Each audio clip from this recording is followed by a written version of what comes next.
এত বছর ধরে মানুষ যে গান শুনছেন, হাততালি দিচ্ছেন, একই তো গান তো আর নতুন করে হিট করেনি। নতুন গান রিলিজ করেছে কিন্তু কেউ শোনে না তো। কিন্তু মানুষজন নতুন গান যদি না শোনে আর কি করতে পারি বলো? এখন তো আর্টিফিশিয়াল ইন্টেলিজেন্স এসে গেছে, এখন সর্বক্ষেত্রে আর্টিফিশিয়াল ইন্টেলিজেন্স ইউজড হচ্ছে, ইনক্লুডিং গানেও। হ্যাঁ, তো এটাকে আপনি কি সমর্থন করেন? যত মনুষ্যত্ব হারিয়ে যাবে তত আমার মনে হয় হৃদয় হারিয়ে যাবে। অনেকদিন পর লোপামুদ্রা মিত্রের সঙ্গে আবার দেখা হলো আসানসোল উৎসবে। তো লোপাদি আছো কেমন, যদি একটু বলো। আমি ভালোই আছি। আর আসানসোলে এসে কেমন লাগছে? আসানসোলে এসে সবসময় ভালো লাগে। আমি আসানসোল উৎসব ফার্স্ট বার বোধহয় গিয়েছিলাম, এটা বোধহয় 12তম আসানসোল উৎসব। আমি বোধহয় 3-4 বার হয়ে গেছে। বার্নপুর উৎসব, কুলটি উৎসব, সবই তো আসানসোলের মধ্যে।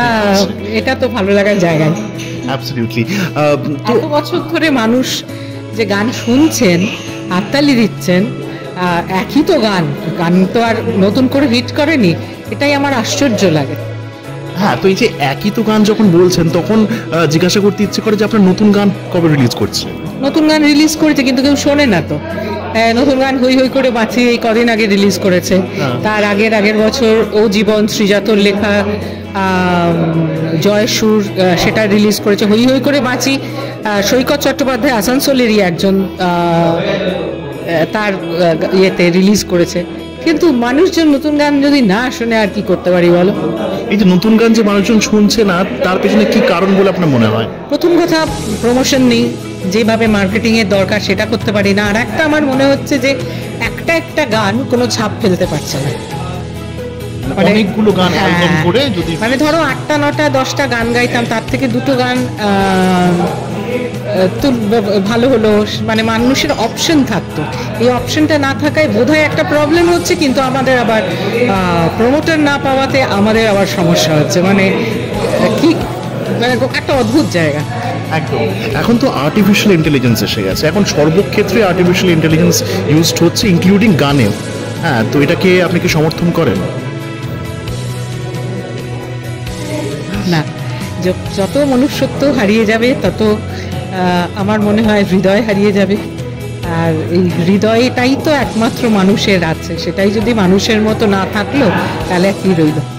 হ্যাঁ, মানে আমি এটা দেখেছি আর কি, যে হেমন্ত মুখোপাধ্যায়ের কণ্ঠে যদি আতিফ ইসলামের কোনো গানকে কম্বাইন করে দেওয়া হয় তাহলে সেটা শুনতে কেমন লাগতো, এটা নিয়ে সোশ্যাল মিডিয়াতে বড্ড বেশি আর কি মাতামাতি হচ্ছে। কখনো এমন শুনতে পাবেন যে লোপামুদ্রা মিত্রের কণ্ঠে হচ্ছে গিয়ে মানে অন্য কোনো গান, হিন্দি গান, তার সে যদি করে তা হয়তো ভেতরের কোনো অদম্য বাসনা দেখা গেল এআই বানিয়ে দিল, কে জানে, ওতেই ভালো লাগতে পারে। একদম। আচ্ছা, গানের তো হচ্ছে বিশেষ করে হচ্ছে উচ্চাঙ্গ সঙ্গীতের ক্ষেত্রে হচ্ছে মানে কিছু কিছু নির্দিষ্ট ঘরানা থাকে, যেমন আলাহাবাদ ঘরানা, গ্বালিয়র ঘরানা, লখনৌ ঘরানা।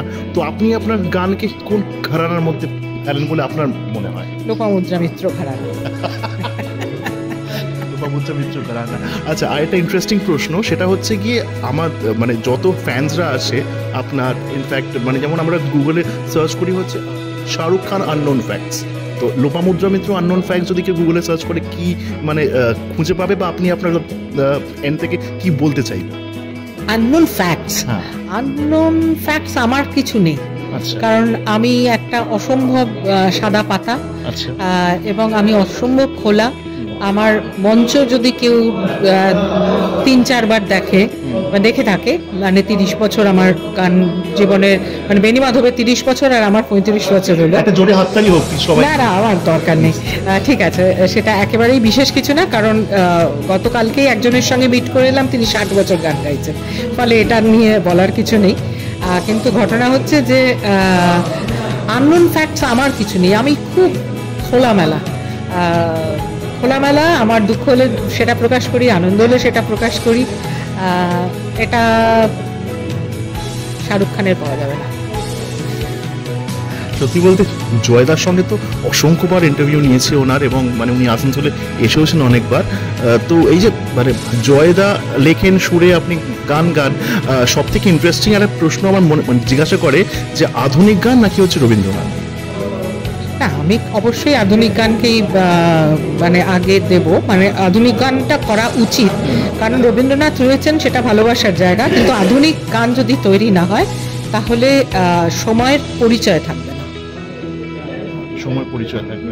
এবং এখন যারা নতুন নতুন শিল্পীরা যারা উঠছেন কিংবা যারা গান কম্পোজ করতে উদ্যত হচ্ছেন, আপনার এন্ড থেকে তাদের জন্য কি বার্তা? আমি আই হোপ যে আবার বাংলা মৌলিক গান নিজের জায়গায় ফিরুক, এবং ছোট ছোট ছেলেমেয়েরা তারা নিজের জায়গা, নিজের আইডেন্টিটি তৈরি করুক, এটাই। এবং সুরকাররাও, সুরকারদের তবু একটা জায়গা আছে, ফিল্ম আছে, কিন্তু সবাই তো ফিল্মে চান্স পায় না। নিজের মৌলিক গান যদি হারিয়ে যায় তাহলে ওই যে আবার বললাম, সময়টা হারিয়ে যাবে। সোশ্যাল মিডিয়ার মাধ্যমে কি গান মানে মানে মানে মার্কেটিং হচ্ছে, প্রচার হচ্ছে?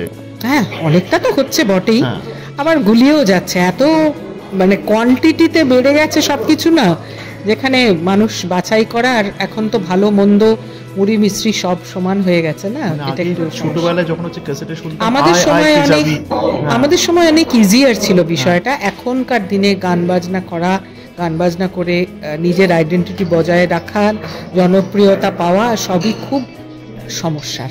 এবং আমরা একটা গোল্ডেন টাইম কাটিয়েছি, আমরা 90s যারা গান গেয়েছি খুব ভালো সময় কাটিয়েছি। আচ্ছা, এমন কোনো গান আছে মানে যেটা হয়তো কোনো মুভিতে কিংবা হয়তো অন্য কোনো শিল্পীর গাওয়া, বা এমন কোনো গান যেই ঘরানাটা এখনো টাচ করতে পারেননি, বা হয়তো ওই গানটা যদি আমি পেতাম না খুব ভালো লাগতো, এমন কোনো গান আছে? আগে অনেক ছোটবেলায় মনে হতো, এখন কিছু নেই। এখন কিছু নেই মানে হয়তো কখনো মনে হয় নিমঞ্চ মানে ইমনদীপ তুমি যাকে ভালোবাসো গানটা যদি আপনি গাইতে পারতেন? একটা সময় মনে হতো যে সে গানটা গাইতে পারতাম, কিন্তু এখন মনে হয় যে এখন যত বয়স হচ্ছে বা বুড়ো হচ্ছি তত বুঝতে পারছি যে যা পেয়েছি এটা পাওয়ার কথা ছিল না, সুতরাং কিচ্ছু চাওয়া উচিত না, যা পেয়েছি অনেক। অ্যাবসলিউটলি, অসংখ্য ধন্যবাদ এত সুন্দর একটা আড্ডা দেওয়ার জন্য। শুনতে থাকুন, দেখতে থাকুন RJ অফিসিয়াল, আমার ইনস্টাগ্রাম হ্যান্ডেল, আমার ফেসবুক পেজ, এবং অবশ্যই রেডিও তো আছেই, সঙ্গে থাকুন।